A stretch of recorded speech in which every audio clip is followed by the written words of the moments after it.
rùa biết bay. Một chương trình tái thả bằng đường hàng không đã giúp các nhà bảo tồn đạt được bước tiến quan trọng trong việc bảo vệ loài rùa Galapagos đang bị đe dọa. Những cánh rừng xương rồng gai bao phủ phần lớn các đồng bằng dung nham gồ ghề nằm giữa nội địa đảo Isabela và Thái Bình Dương. Với 5 ngọn núi lửa, hòn đảo mang dáng vẻ của một miền đất mặt trăng. Chỉ có lớp thực vật dày đặc quanh chân đỉnh Sierra Negra, nơi luôn được mây bao phủ, mới mang lại chút dễ chịu giữa cảnh quan cằn cỗi. Chính môi trường khắc nghiệt ấy lại là nơi trú ngụ của loài rùa khổng lồ Galapagos. Cách đây khoảng 5 triệu năm, sau khi quần đảo được hình thành, một hoặc vài cá thể rùa từ đất liền Nam Mỹ đã trôi dạt đến đây. Khi định cư trên từng đảo, chúng thích nghi theo môi trường riêng biệt, tạo ra ít nhất 14 phân loài khác nhau. Cuộc sống trên đảo hợp với chúng, không có kẻ săn mồi đáng kể. Loài rùa này trở thành loài rùa lớn nhất và sống lâu nhất hành tinh, nặng hơn 400 kg, dài tới 1,8 mét và sống hơn một thế kỷ. Trước khi con người xuất hiện, rùa Galapagos có số lượng hàng trăm nghìn cá thể. Từ thế kỷ 17, cướp biển bắt vài con để làm thức ăn, nhưng khi các tàu săn cá voi tới vào thập niên 1790, việc khai thác tăng lên chóng mặt. Do chậm chạp và có thể sống nhiều tháng không ăn uống, rùa bị chất lên tàu như nguồn lương thực dự trữ cho những chuyến vượt đại dương dài ngày. Đôi khi xác chúng còn bị chế biến thành dầu chất lượng cao. Tổng cộng, ước tính khoảng 200.000 con bị bắt trước thế kỷ 20. Khi cư dân đến định cư, họ săn rùa và phá hủy môi trường sống để làm nông nghiệp. Họ còn mang theo các loài ngoại xâm như bò, heo, dê, chuột, chó, cùng nhiều loài thực vật và kiến, những sinh vật ăn trứng, tấn công rùa con hoặc phá hoại môi trường sống. Ngày nay, chỉ còn 11 phân loài rùa nguyên thủy tồn tại và nhiều phân loài trong số đó đang ở mức cực kỳ nguy cấp. Năm 1989, một trung tâm nhân giống rùa được thành lập gần thị trấn Puerto Villamil trên đảo Isabela nhằm bảo vệ loài rùa quý hiếm này. Chương trình nuôi dưỡng trong điều kiện kiểm soát đã thành công đến mức trung tâm đối mặt với vấn đề quá tải. Một thách thức lớn khác cũng xuất hiện. Rùa sinh sản trong môi trường nuôi nhốt chỉ có thể thả về tự nhiên khi ít nhất được 5 năm tuổi và nặng 4,5 kg. Khi đó, kích thước và lớp mai cứng mới đủ bảo vệ chúng khỏi kẻ săn mồi. Nhưng nếu chờ quá lâu, rùa lớn đến mức không thể vận chuyển được nữa. Trong nhiều năm, việc tái thả được thực hiện với số lượng nhỏ, rùa phải được cõng trên lưng người qua những cung đường hiểm trở kéo dài nhiều tuần liền. Nhưng vào tháng 11 năm 2010, chuyên gia môi trường kiêm phi công công viên quốc gia Galapagos, Godfrey Merlin, cùng một thuyền trưởng và một phi công máy bay trực thăng tư nhân, đã họp tại một quán cà phê nhỏ ở Puerto Ayora trên đảo Santa Cruz để chuẩn bị cho một nhiệm vụ tái thả tham vọng hơn. Sử dụng trực thăng để vận chuyển 300 con rùa đến nhiều địa điểm quanh Sierra Negra. Nỗ lực chưa từng có này thành công nhờ sự hỗ trợ của chủ sở hữu du thuyền dài 67 mét White Cloud, người đã cung cấp miễn phí trực thăng và phi công giàu kinh nghiệm cho công viên quốc gia Galapagos, đồng thời hỗ trợ hậu cần trên du thuyền cùng toàn bộ thủy thủ đoàn. Trực thăng vốn từng là máy bay cấp cứu y tế, có cửa sau kép và khoang rộng, lý tưởng để chở hàng. Vì vậy, một thùng vận chuyển đặc biệt được thiết kế để chứa đến 33 con rùa, tổng trọng lượng khoảng 150 kg.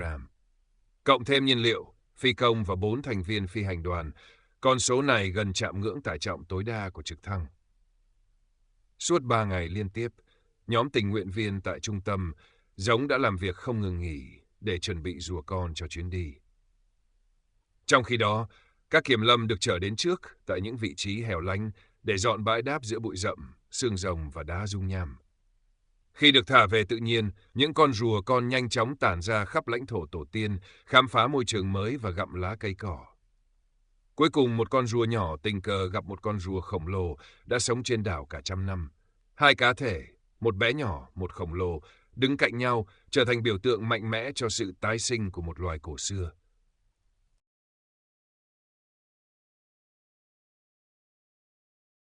Flying tortoises.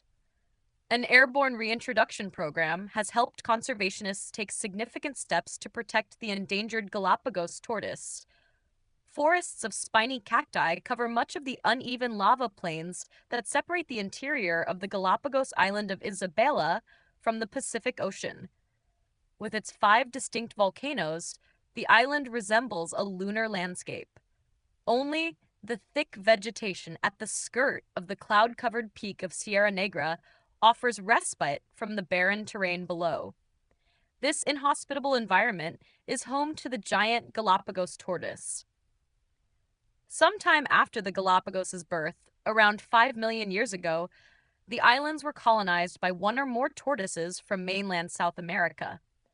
As these ancestral tortoises settled on the individual islands, the different populations adapted to their unique environments, giving rise to at least 14 different subspecies. Island life agreed with them.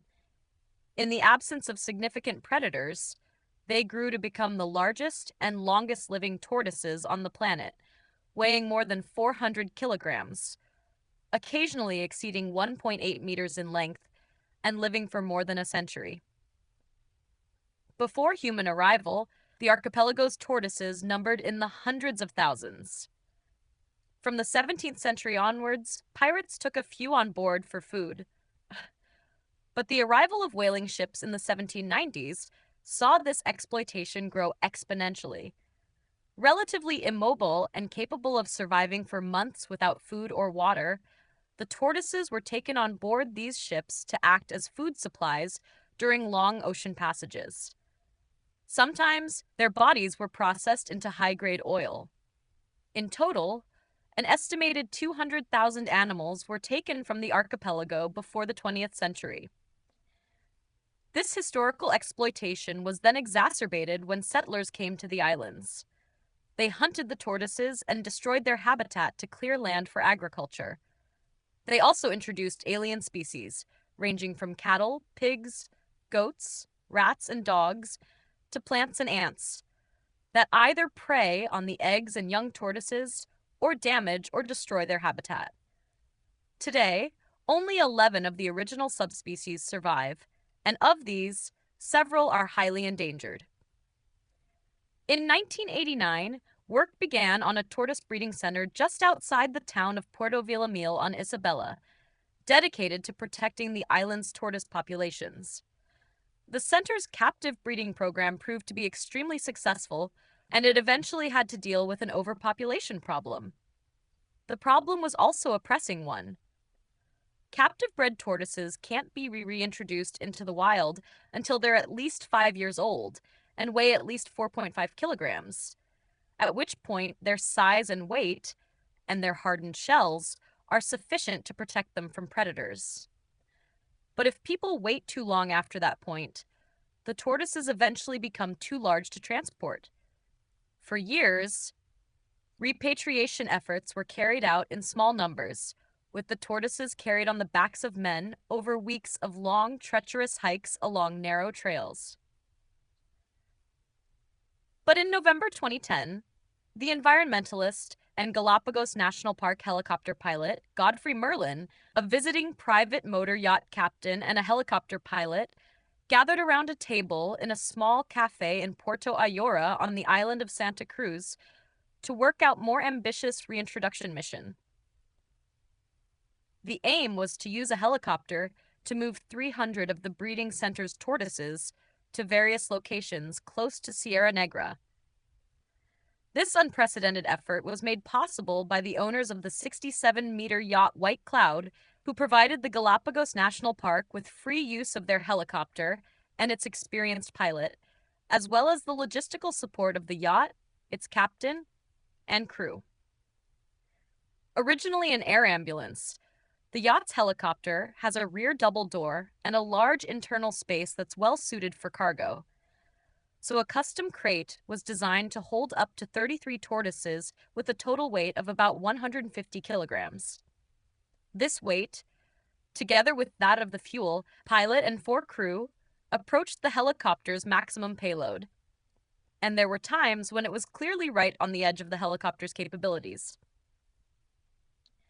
During a period of 3 days, a group of volunteers from the breeding center worked around the clock to prepare the young tortoises for transport. Meanwhile, Park wardens dropped off ahead of time in remote locations, cleared landing sites within the thick brush, cacti, and lava rocks. Upon their release, the juvenile tortoises quickly spread out over their ancestral territory, investigating their new surroundings and feeding on the vegetation. Eventually, one tiny tortoise came across a fully grown giant who had been lumbering around the island for around 100 years.